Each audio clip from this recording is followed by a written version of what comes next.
it's important to know which word we're referring to. Well, regardless of whether we're translating or interpreting, it's important because the whole idea of collecting data is we want to collect meaningful data. We don't want to collect noise. When we administer monolingual surveys, what's that bad echo? When we administer surveys in one single language, the implicit assumption is that everybody speaks that language or everybody understands that language.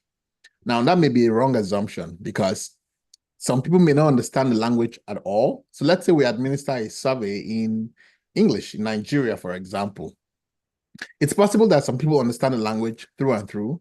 It is possible that some understand, English, passingly, just a little, right? And then some do not understand at all. And so the data quality will be a mix of all of these issues. Some responses will be okay, some will be very poor. And the end result is that our data quality ends up being compromised. And so the process of translating or interpretation is very, very central to quality assurance. It makes sure that the data quality we are receiving is fit for use and fit for purpose. It also reinforces reliability and accuracy of the data by keeping participants engaged. It's, the linguists always talk about the language of the heart, which is always your mother tongue. So when people are answering questions or engaging in the language with which they have a lot of proficiency, the responses are just different. The level of even the engagement, even just things like completion rates are different. And so when you administer surveys in a language in which people dream, well, linguists always say we all dream in the language of that we're most comfortable or proficient with. So when you administer a survey in a language in which people dream, then it's easier for them to complete the survey and give you high quality responses. We also remove barriers to entry by administering multilingual surveys. People who will otherwise say, oh, I can't speak that language, we then allow them and we empower them. I think that's something we don't talk often enough, the issue of empowerment. I think that one of the fundamental rights to be included in the UN Charter should be the right to voice. That means that survey participation is not just a burden, it's also a right. Because when we think of the impact that the data we collect from surveys, especially national surveys that are collected by the government, like the government conduct surveys and they use that data to make policy, which affects the lives of everybody, right? So when we look at it through that lens, we realize that, wow, participation in surveys is not just a burden, it's also a privilege because we have the opportunity to directly impact policies that influence our lives. So if participation is so important, then we need to make sure that everybody has the mechanism or the right to lend their voice to that data. And the only way we can do that is to make sure that first of all, they even understand the questions being asked so they can provide meaningful participation, because the participation is only meaningful if it's well informed. If they don't understand the issues, then any participation is completely null and void. One of my greatest heroes is William Tyndale. He died in 1536. William Tyndale was an English scholar. He is known for translating the Bible from Latin to English. He lived in a time when Latin was a dead language, and the clergy wanted the Bible to remain in that language so they could manipulate people and control their lives. William Tyndale is very famous for the words that if God spares my life, I will cause a boy who drives the plow to know more of the scriptures than you do. Of course, he eventually was killed, but his greatest contribution, he's very well known for trying to empower people. And the one way we can empower people is to present material for them in the language they understand. So that, I think that's always something to remember, that it touches on issues of equity when we translate. It's not just a boring logistical process. It is also deeply an issue of ethics and equity and making things accessible to everyone. Now, let's switch to that side, incentives. Why offer incentives? Well, Incentives are great because it allows us to increase the response rates for our studies, especially when we're engaging populations that are underrepresented or hard to reach groups. And also, like we said earlier, it enhances completion rates. It also improves data quality, especially when you make the incentives a meaningful amount that is not too high in such a way that it might introduce elements of coercion, but not too low that people feel insulted, right? If it's just the right amount, then it actually improves data quality. It keeps people engaged because they know that, okay, well, I'm going to get incentives at the end of the survey. Everybody wants to get paid these days. So, well, offering incentives allows them to be engaged in your study. Again, it also enhances the diversity of a sample by lowering barriers to participation and serves as fair compensation. Well, if people spend time on things, they should get paid for their time, really.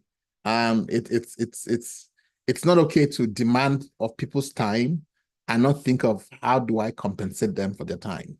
And so even when we are collecting data, especially when your survey is extremely long, you should think of issues of fairness.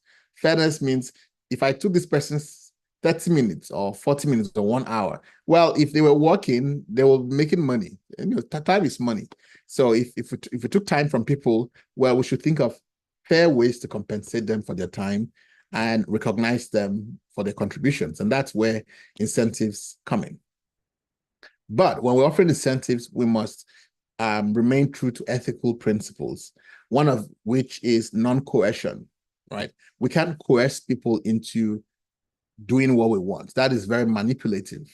And so the amounts and the manner in which we offer incentives must abide by this principle. So number one, incentives must avoid pressuring people to join the study. They should be set at reasonable levels that do not unduly influence decision-making. I've served on ethics review board or IRBs, and it's something we're always very mindful of. You cannot have an incentive that is so big that, of course, everybody wants to participate, especially when you are doing a study in a resource-limited area. So you can't go to a poor neighborhood and say, hey, I'm going to give you $100 if you participate in the study, especially when your study involves some level of harm. Let's say that your study involves an invasive procedure, you're collecting blood samples, or you're doing something else that is pretty invasive, but to well, maybe trick people into participating or to coerce them, you give them an inordinately high amount of money. So you say, oh, I'll pay you $500 if you agree for me to take your blood sample. Well, a good number of people who are poor will agree to that, even if they would otherwise not be willing to engage in that. So incentives should not be set at high levels where the amount of money overrides their concerns about their safety. If you offer them $10, they were like, all right, I just want to contribute to science. So I'm going to take that, I will take that incentive and participate. It's not just because of the money, it's because I want to contribute to science. So that's a different thing altogether. In that case, the money is not the driving force, but their desire to help other people or to contribute to knowledge. Incentives should reflect fair market value for the time and effort. In some countries, the amount of money you can offer as incentive is regulated. So if you offer below that, they'll tell you, oh, no, this is insulting. This is not up to the fair market value.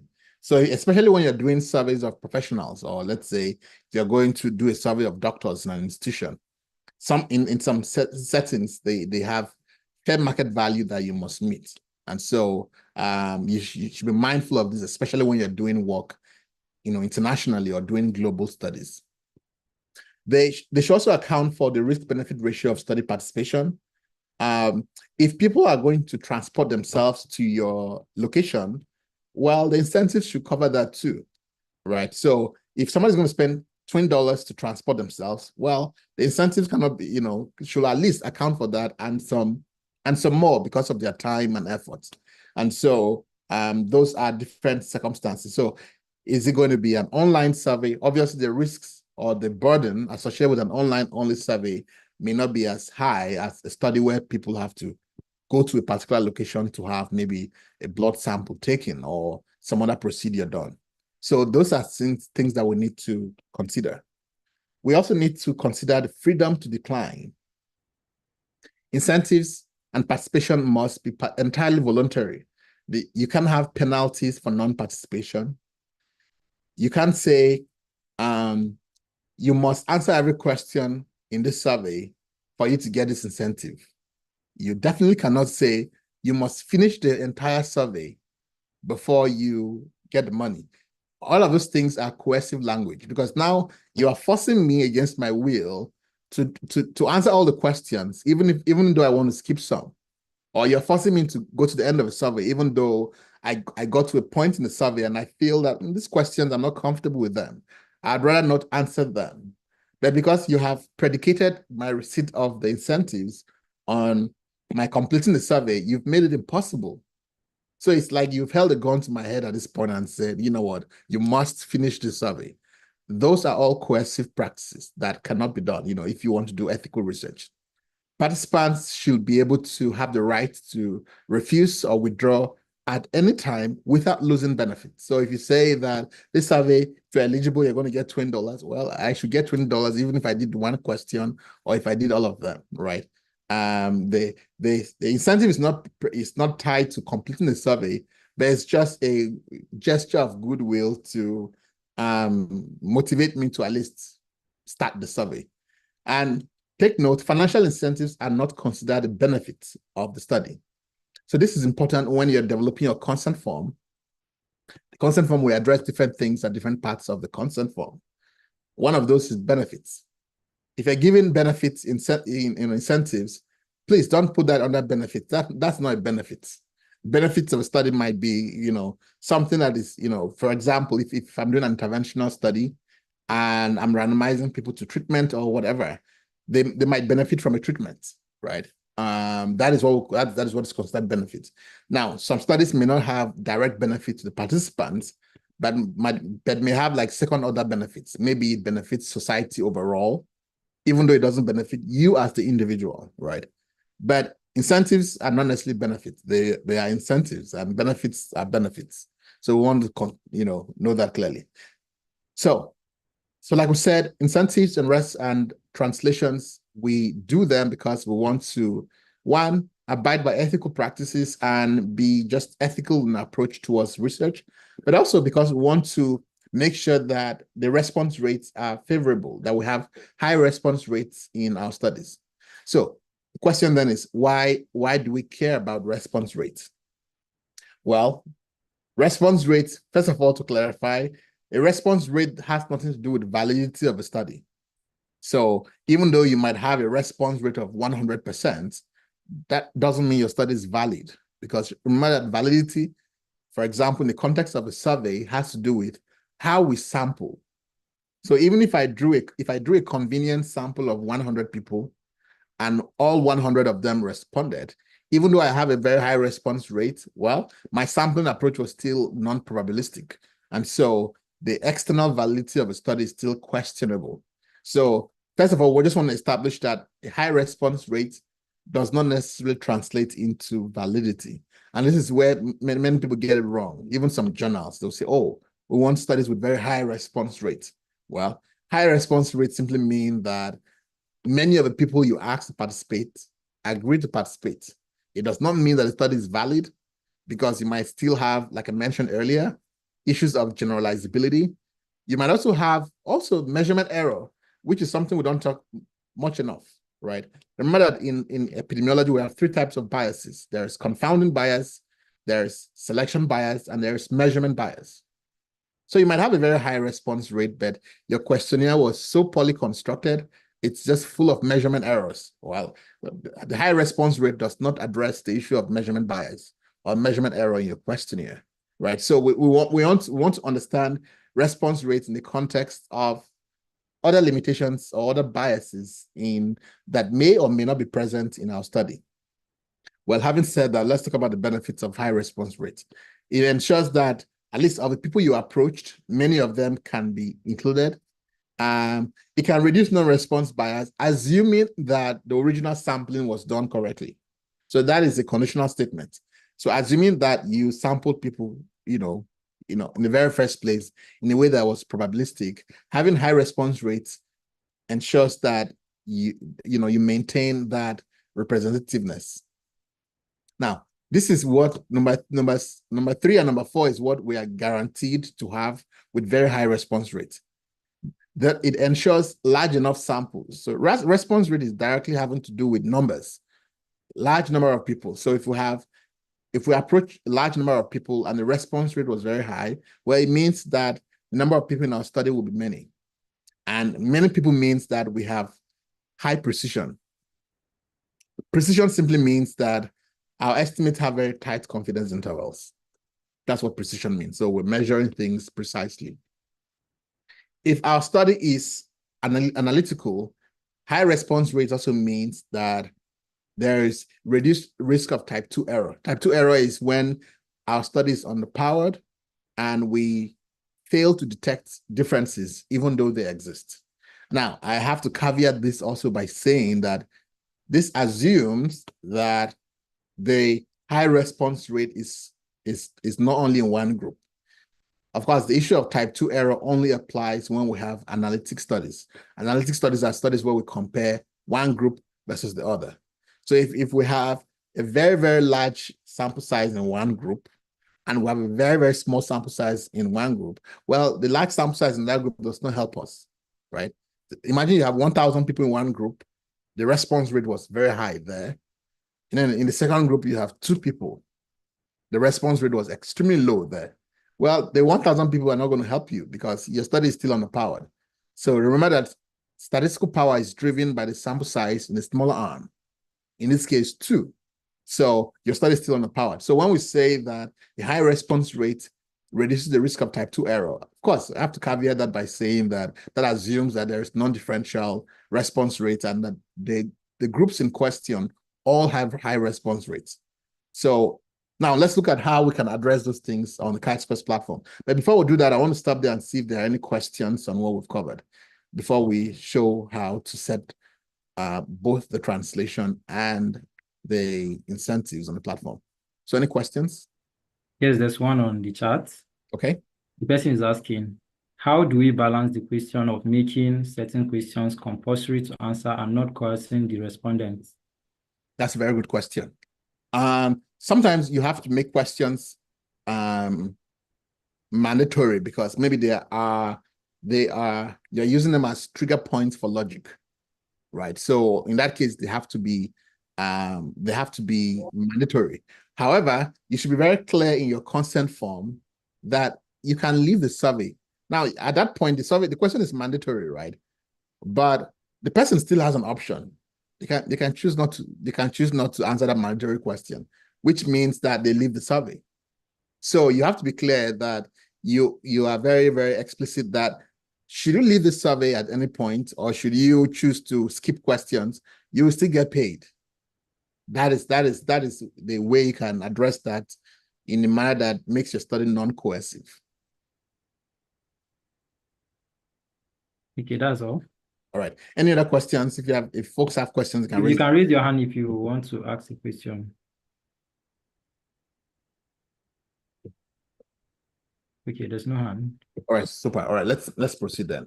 So let's show how we can set up incentives and translations on the Chisquares platform. So I'm going to log into my account and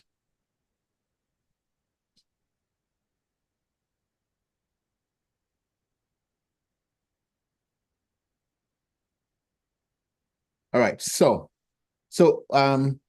obviously for you to translate the survey or to offer incentives, you should have set up a survey first. So I'm going to set up a quick survey. And we'll see how we can do those things in that short survey I'm going to set up. So let's get started. So let's all right, let's say attitudes and perceptions towards offering incentives in human subject research studies. All right, let's say the location is Nigeria. And our aims, let me get some aims with AI quickly.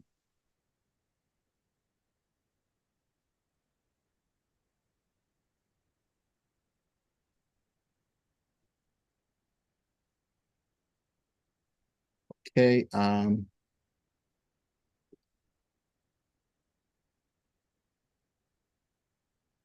right, let the remaining ones away.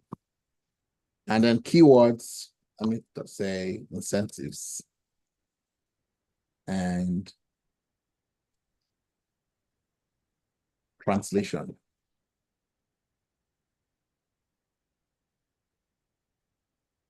All right, let's create my survey. I don't have collaborators, so I'm just going to skip for now. So I'm going to create a single, maybe one or two questions, and then we can show how we can do that. So let me start from a blank survey and create an MCQ.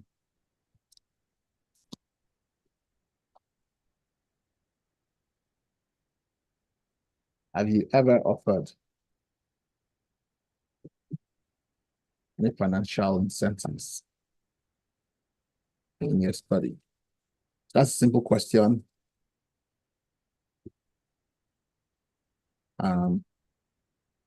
Let's just say yes or no. So I have one question I am adding to my survey. So let's see how we can, and let me just add an incentive. Let me just add, let me add a consent form to my study.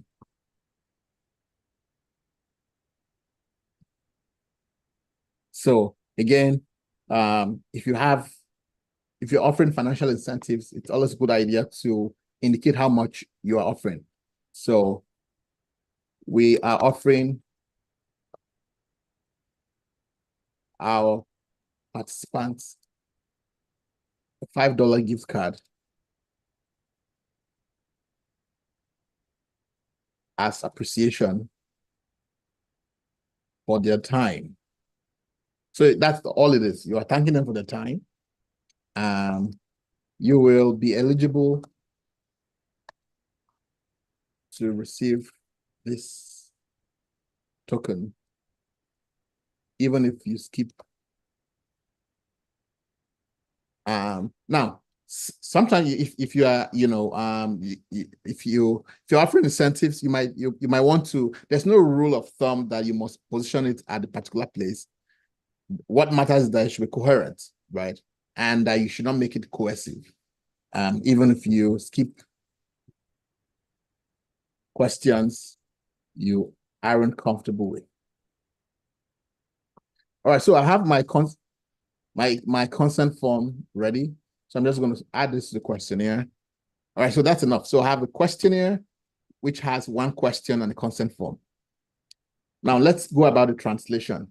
How do you translate on the Chisquares platform? Well, it's pretty straightforward. I'm sure some of you have used this before. Here you have this icon.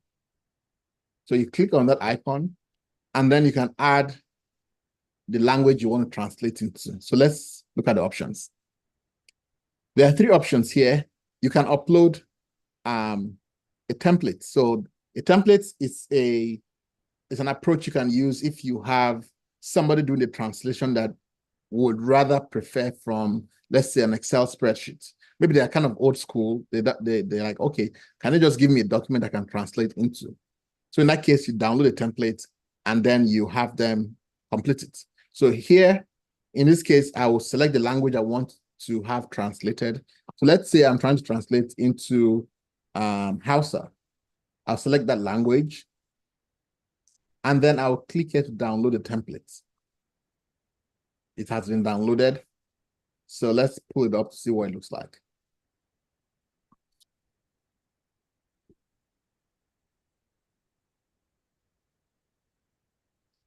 All right, so this is the template that was created.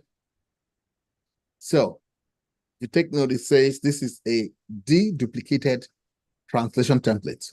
What that means is that if you had the word, let's say, yes, appearing many times, it won't appear many times. You just have to translate it once, right?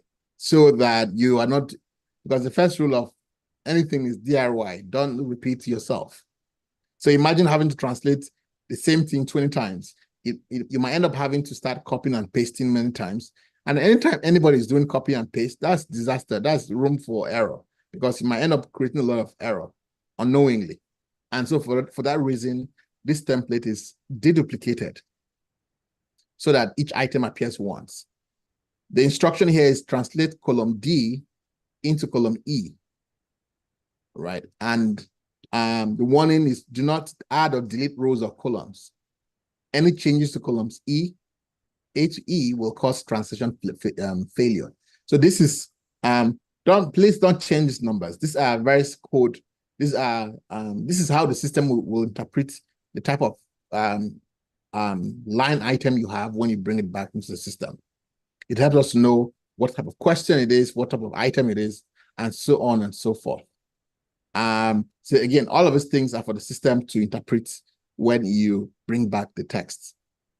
Now, what you should care about are these two columns, column D and column E. So here you have text to be translated, and please, you cannot change anything. You cannot delete rows, you cannot delete columns. So don't say, oh, I want to move this to the top. Just do exactly, just use the template as has been provided. So this is the text to be translated here. And then this is where you have to add your translation. As you can see, the system has already translated some things for you already. So the things that's translated for you are what we call system text. System text are pieces of text that are in the survey, but are not necessarily part of the questions. They are just navigational text. So imagine it's how weird it's going to look like if you're taking a survey in Hausa, but then you are seeing next or back in English. That will not make sense, right? So all of those navigational texts are automatically translated by the platform. So that's why you see in this column, you already have a whole bunch of things translated already when you downloaded it, because you don't have to translate that. So all you have to translate are the things that you brought, the questions that you created. So you translate them into this column, within these rows. And when you're done, you just upload it back. So in this case, to upload, you select the translated questionnaire you want to upload, which is this, well, I have not translated it. But if you have translated it, you upload it. And then that's how the system is going to read back the translation for you. So that's how the templates mode works. So that's one option you have. The second option is to use the web form. The web form is similar to the template. The only difference between the two is that, unlike the template, you don't have to download anything. So all those extra columns are hidden, and you only have to worry about the field in which you have to translate. So let's say that we have to, let's stick with the same language we selected earlier. This is the Hausa language. So here, everything is on the web, right? And like the template, this is also a manual form of translation. So you simply enter your text here. When you click here, the corresponding text is highlighted so you don't make a mistake. So you know that the highlighted field is the one you're translating from. So this is the target language, which is English, the source language, which is English, and this is the target language, which is, in this case, is Hausa. This is a rich text field. So what that means is that, you can add rich text elements, like you can make it bold, you can make it italicized. If you copied rich text element from another field, so let's say you have, let me open a Word document. So it's going to inherit whatever, rich text elements that you brought in from elsewhere. So let's say that you have this, let me copy some text here, for example. So let's say you have this rich text elements. Rich text simply means it's not boring black and white. There are rich texts. So things like color and bold, that's what we mean by rich text elements. So let's say you copied this rich text element here and you pasted it into the field. It's going to retain those elements of a rich text so that you might want to retain them in that color when you launch the survey. So rich text formatting allows you to keep whatever formats or colors or emojis or whatever in the survey. Well, of course, you can also remove them if you don't want by just clicking on that. So this removes all the rich text elements so that it's just plain text. This allows you to add a link. So if you had let's say you want to add a link from CDC here, then you can do that as well seamlessly. So in that case, you just click on that and save so that makes sure that the link is clickable. A link should be clickable, obviously. If you just place a link as plain text, your participants will not be able to click on it. So to make a link appear hyperlinked or clickable, you want to wrap it up in the text. This allows you to underline text that you might be interested in. This is bold. This is just the header options. And so those rich text elements allow you to be able to translate things and not just have words, but also have, color. And this is very important because you might have a questionnaire. In the original questionnaire, there may have been rich text elements. So maybe you might have underlined a section of the original questionnaire. It becomes very important that in the target languages as well, everything that appeared in the original questionnaire should be preserved in the target languages as well. Then you also have AI assistants. You can also have AI to assist you with the translation. Now, take note that the web form is a manual form of translation. And that's why we'll say here that if you decide to use the AI suggester, keep in mind that its accuracy may vary depending on the target language. Some languages have very little material on them on the web. So, of course, the AI will not have a lot of things to train on. So the accuracy might vary substantially depending on how much volume of material, of training material existed. If you want to use the AI suggester, you just click, it takes the text and just translates it for you. It's your job to review it and make sure that it's fine. So you can't come and complain that, oh, the AI did not translate. It's like, okay, the AI is not meant to replace you. It's meant to help you make your work faster, but by no means replace you. It's your job to make sure that the translation is accurate. So this is how you can use the AI to, and the reason why we have done it in such a way that you must click on one of them individually. We could have easily put a button that you just click one button and it will take all the text and translate it. That's the easiest thing to do in the world. But we're forcing you to do it one at a time so that you get to review it one at a time, right? So that's the whole idea behind, the single step approach, so that because we have to build into our platforms a level of quality assurance that whether you like it or not, you will be forced to review it, one by one, right? That's, a very important component of building platforms for science, so that people don't just take a shortcut in a way that doesn't really benefit them nor the work. So that's how you can translate with AI. You can see the count of the items remaining here. Sometimes you have a very long questionnaire and you want to just filter out those that are remaining. You can just click here. This filter allows you to select whether you want to show all the items or just the translated items or just the untranslated items. So if I have a long list of items and I just want to just focus on the untranslated, I can select that and it would just filter out those that have been translated. Again, this is just for your convenience. So I can translate, and so now I have 87 items, and I can now, save the translation. This search and replace term is to help you find and replace the word across the whole questionnaire. So imagine you had a term here that had you misused the term, and you have to replace that across the whole questionnaire. Obviously, that's going to be a lot of manual work, having to go one by one across all the items and start searching for it. So this is the use of that. It allows you to be able to search and replace the term. All right, so now that we're done with our translation, we can save it. And that's how you add a language to your survey with the web form. The mode here is manual because we use a web form. So both the web form and the templates are both manual forms of translation. So the third way of translating on the Chisquares platform is to use the full AI, right? And so the full AI, you just click and it does the whole translation for you. There is no manual input. I I'd rather encourage you to use either of these two, because unless you want to come back later and then manually inspect each of those elements, because you can't really trust AI to do a thorough job for especially things like translation, which the goal is not just to translate words, but to translate the context.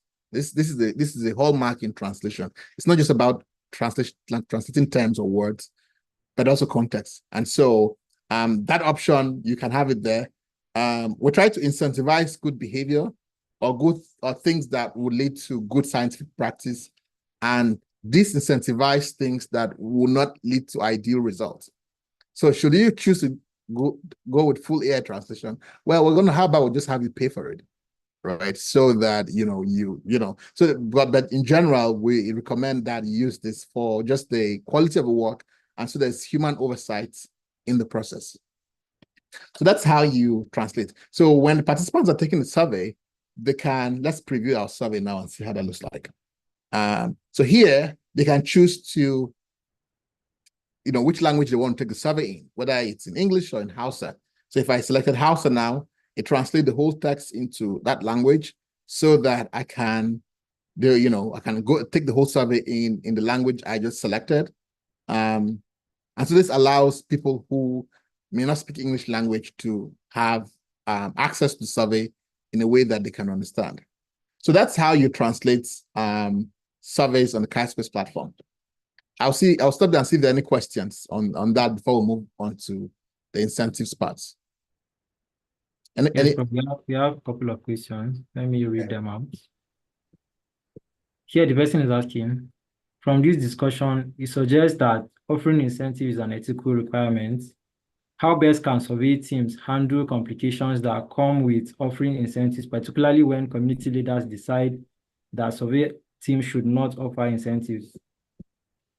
So if your community leader decides, community participatory research simply means that you are not a one-man army, that you consider the community as your partner. So if the community members say don't do it, then don't do it. Or you can come to a middle ground. A middle ground could be that should we offer the incentives to a charity group? Should we offer the incentives to the hospital? Like the hospital could benefit from incentives to maybe buy supplies. So instead of offering incentives directly to participants, there can be a middle ground where we reach, but you don't want to make enemies of allies. If allies, you want to work as partners. So if they say don't do it, then don't do it. The question should be, okay, how can we then do it in a way that we meet at the middle ground, right? So that could be one approach. But then also, apart from financial incentives, we also have to recognize that there are also non-financial incentives. It's not always about money. So we can also explore the world of non-financial incentives, which could be other things. It could be, I'm going to give you a voucher to get a taxi ride. I'm going to get you a meal ticket at this restaurant. I'm going to give you something, right? It has to be something that the individual appreciates. If it's not something they appreciate, then it's not an incentive. If you just say, finish the survey and we're going to give you an educational brochure on how to improve your health, like really, is that incentive? Like, I can get that information anywhere. So that is not an incentive, right?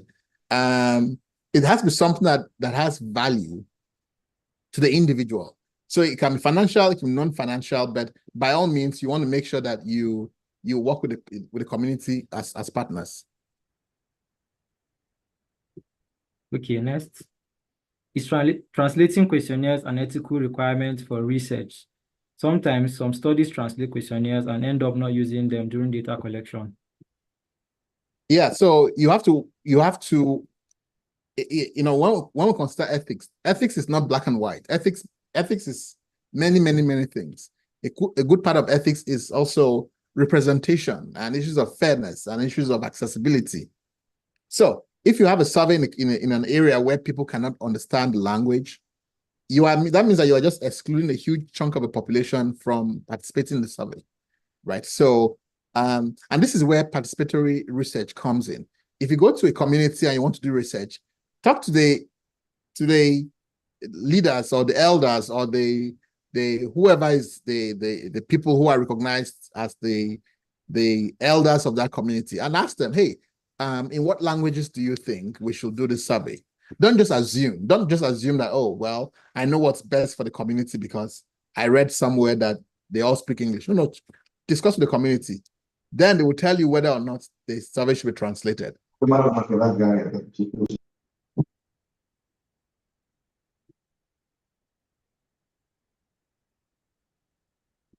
Okay. Thank you, Prof. Yeah. Yes, Any other questions? Yes, one more. Using the Google form in data collection requires the respondents to use internet data. Can we regard data subscription from the researcher to respondents as incentives? How valid is the use of Google form for data collection? Going by the fact that I read that it's for social data collection only. So yes, you can offer incentives. You can offer incentives. That is something of anything that is of value can be offered as incentives. So if you offer, if it's somewhere where people don't have access to 247, mobile communication, well, that is something of value to them, right? They will like, oh, that's appreciated. Elsewhere, that may not be appreciated. So it's all relative. So in that context, yes, value and so can be used as a non-cash or non-financial incentive. The other question about Google Forms, Google Forms is not really designed for research.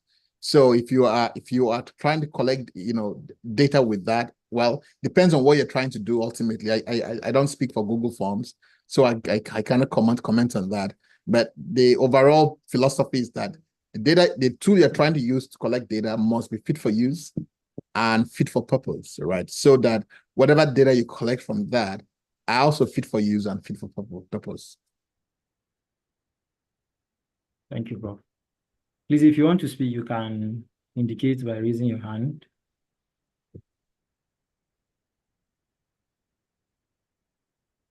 Okay, I think we are good. Okay. All right. So now let's talk about incentives, how to offer incentives. So let's say we want to offer incentive in this study. And so to do that, we come to the settings of a study, and we'll come to incentives. So you click on this arrow, this button here, the wheel button, and it brings you to incentives and payments, and you can set up the incentive. So let's look at the setup. You have incentives set up here, which is where you set up the incentives.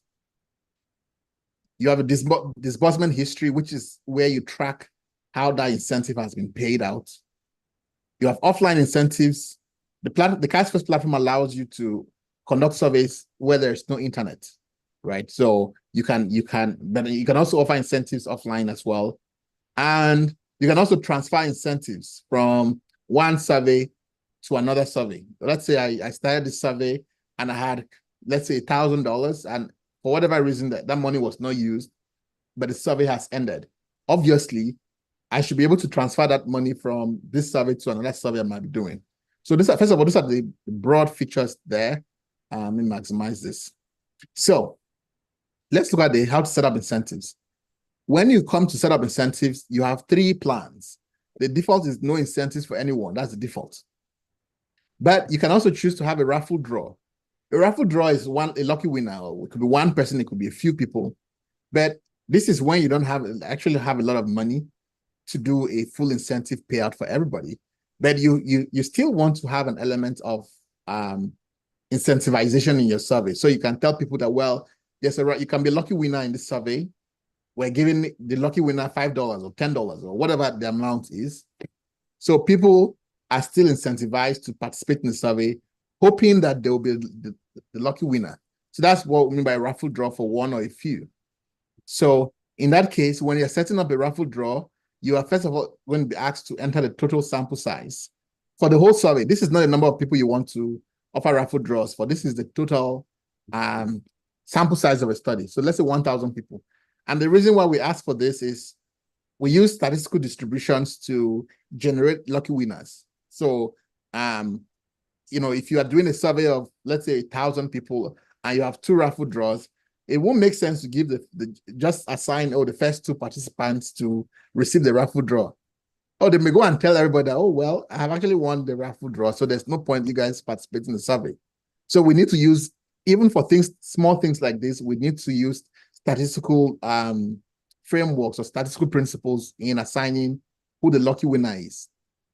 So that's why we ask you to provide a total sample size to serve as the baseline on which we do our calculations. Now, next, you have to enter the number of raffle draws you want to assign. Is it 1 lucky winner? Is it 2 lucky winners? Are there 2 lucky winners? Like, how many lucky winners do you want to assign? Let's say I want to give 3 lucky winners. And then next, I want to offer, the amount per person is $5. So I have just $15, right, that I have, and I want to make sure that I increase response rates through raffle draw. So the next is, do I want to apply this incentive to the whole population or to a subset? Sometimes when we do global studies, in some countries, we're not allowed to offer incentives, like to participants. Or you may have a study where some communities, the elder chiefs, the chief elders, or whoever it is, said, we don't want incentives here. Just give us the money, or we're going to use it to improve our hospital. So that means that when we're defining the incentive plan, it's not being eligible for every single person. It's only in those countries or regions where we have a green light to offer incentives. So this button is very important because it allows you to define who the baseline population is. So fine, we're offering 3 raffle draws, but is it to everybody? Is the baseline everybody that is eligible? Or is it just participants who live in Nigeria, Ghana, and Ethiopia? Whereas those who live in Brazil and Portugal should not be considered for this raffle draw. That's what it's asking you. So if you're saying, oh, I just want people in these countries, you can say, I want a subset. You can define that subset. In this case, my survey only has 1 question. So it's the whole population. And you save the settings. So now we have to pay $15, right? Because we want to offer $5 as a raffle draw for 3 raffle draws. Well, 3 times 5 is 15. The Chisquares platform does not charge you for a processing fee. So there's no extra money to be paid to address that. So once you check out, you confirm that, you check out, now you have to bring in your credit card or debit card and pay, and that's how the incentives are offered. So that's the raffle draw approach. Now let's edit it. Now let's say you want to change your mind and say, okay, I don't want the raffle draw. I actually want to pay full incentive payout to everyone. In that case, you click this edit button and we can come back here and say, we want to pay everybody. So you select payout for everybody. And in that case, the question is, how many people do you want to pay incentives to? Let's say you have 1,000 people, or let's say you have 500 people. This doesn't mean that your survey is restricted to 500 people. It means that the platform will automatically pay the first 500 people $5. Now, other people who come after that, once the money is finished, well, the money is finished. They will not get an incentive. So when we save the settings, now we have to pay $2,500. We check out, and every person who comes to survey will be paid $5 until the money runs out or until the survey ends, whichever comes first. If you have money remaining, you can always transfer it to the next survey. And you can always track the disbursement here. So in a nutshell, that is how you set up incentives and survey translation on the Chisquares platform. If there are any questions, I'll take them now. We don't have any. All right, super. All right. Well, in that case, thank you very much for your time, and we'll look forward to seeing you guys next week. And tomorrow, for those of you who have registered, Okay. go ahead. Okay. Sorry, someone is saying he's leaving now. Please, I will share the attendance link. Ensure you take it before leaving. I'm doing that right away.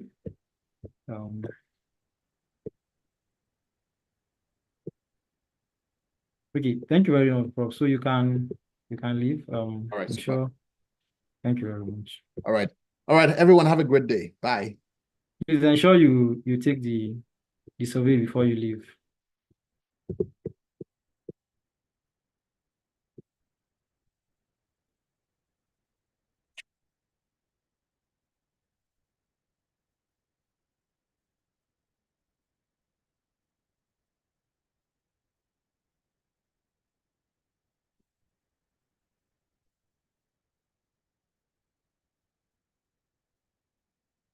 The link is shared in the chat box.